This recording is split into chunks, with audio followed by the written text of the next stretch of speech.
贵州很多侗寨或苗寨都在传统与现代之间找到了一种独特的平衡。寨子的建筑大多是木质结构，屋顶附着青瓦，保留了寨子原有的古朴气息，同时空间里又融入了现代的设计与舒适感，让人在旅行中既能感受到地方特色，又能体验到轻松自在的氛围。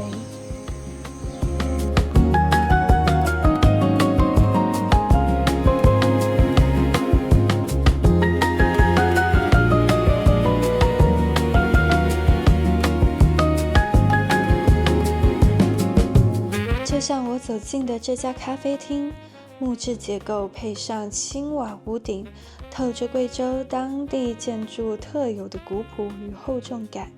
走到吧台前，木香与咖啡香交织在一起，氤氲出一种安静的氛围。店内有一片舒适的沙发区，随手拿起一本书，就能在这里消磨整个午后。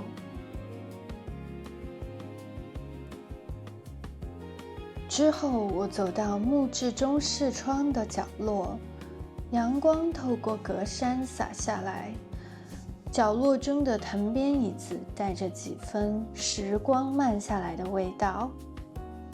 我们点了一杯桂花拿铁，花香淡雅，顺喉而下时留有清甜。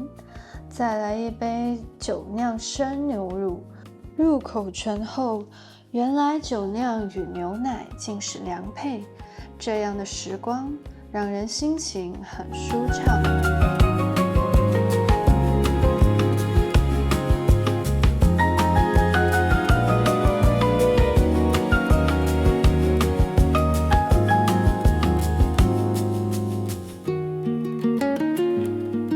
走到户外，抬眼便是满眼的绿色，树林里风轻轻摇曳，仿佛在低声吟唱，感觉与自然之间没有隔阂，惬意与休闲浑然天成，每一个瞬间都让人觉得时间被悄悄放慢了脚步。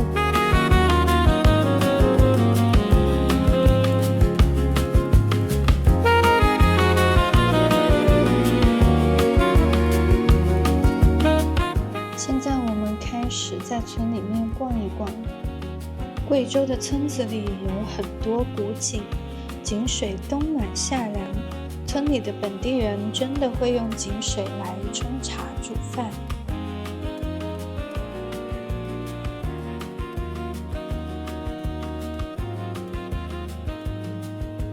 还有很多柴火。这奶奶爷爷的话很喜欢用柴火烧饭，特别好吃。是，柴火饭会香一些，对，它会有一些那种木头的香味在里面。因为我们就是把粮食晒干，好来这里脱壳，然后进来吃上新鲜的大米。然后这个是一些老式的一个手动的一个打米机器，然后对，然后这个往里面放大米，这里会出了那个新鲜大米，这里会吹出一些沸渣。小的时候我们也是用这种。接着我来到旁边的木质餐厅，同样令人惊喜。推开门，仿佛走进一处静谧的室外角落。2楼临窗的位置，望出去就是一片郁郁葱葱的森林，几间小木屋散落其中，仿佛点缀在绿意画卷上。我在这里坐下，歇了一会儿，心情格外放松，带着一种慢下来的愉快。这里的建筑延续了贵州寨子的特色，几乎全是木头构造，既古朴又温润。坐在室内，通过大大的玻璃窗望出去，远远看去就像是一幅山水画，静止却又鲜活。走下楼，1楼同样有观景位，大窗户能完全敞开，把自然风光引进屋内。这里既有现代装修的舒适与明亮，也保留了古老木屋的厚重与质感，新与旧在这一刻交融，让人觉得自在而安心。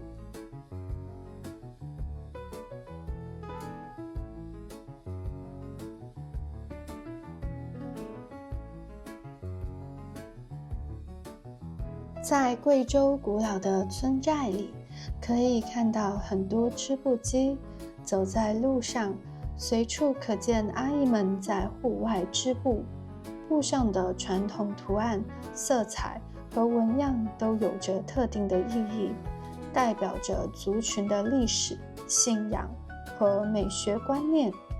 在以前，他们会把织出来的布料拿到集市上交换食物或是其他必需品。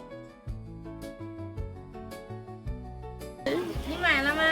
对呀，昨天买了10块钱6串。哦，好。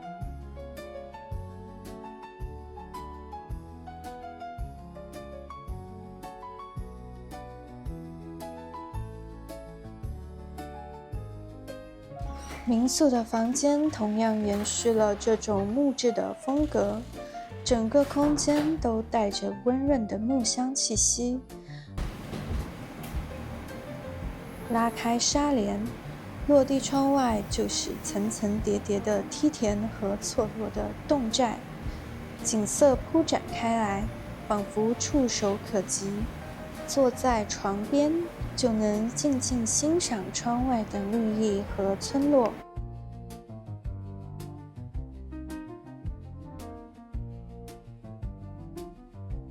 眼前的画面宛如一幅会呼吸的山水画，房间里还摆放着几本书，午后时光可以靠在窗边的船上慢慢翻阅，书页与风景交织在一起，安静而悠然。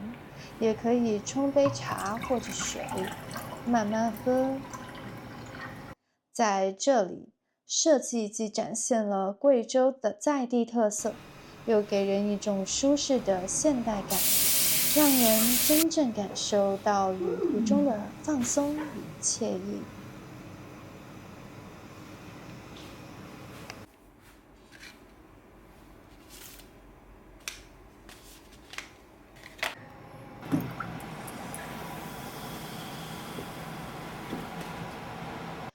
1楼大厅同样延续了这种木质的格调，但又加入了贵州很有代表性的扎染元素。沙发、坐垫、靠枕、抱枕上全都点缀着深浅不一的扎染纹理，蓝白之间像是山水晕开来，木质的温润与扎染的灵动相互呼应，让空间看起来既质朴又充满艺术感。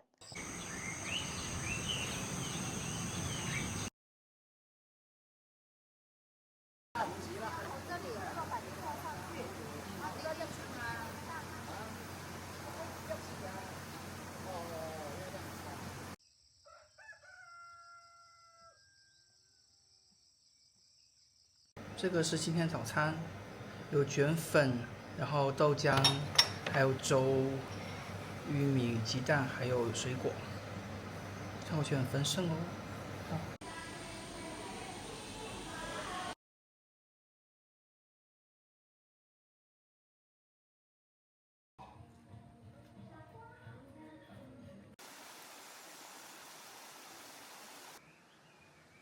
这不知道是什么豆角。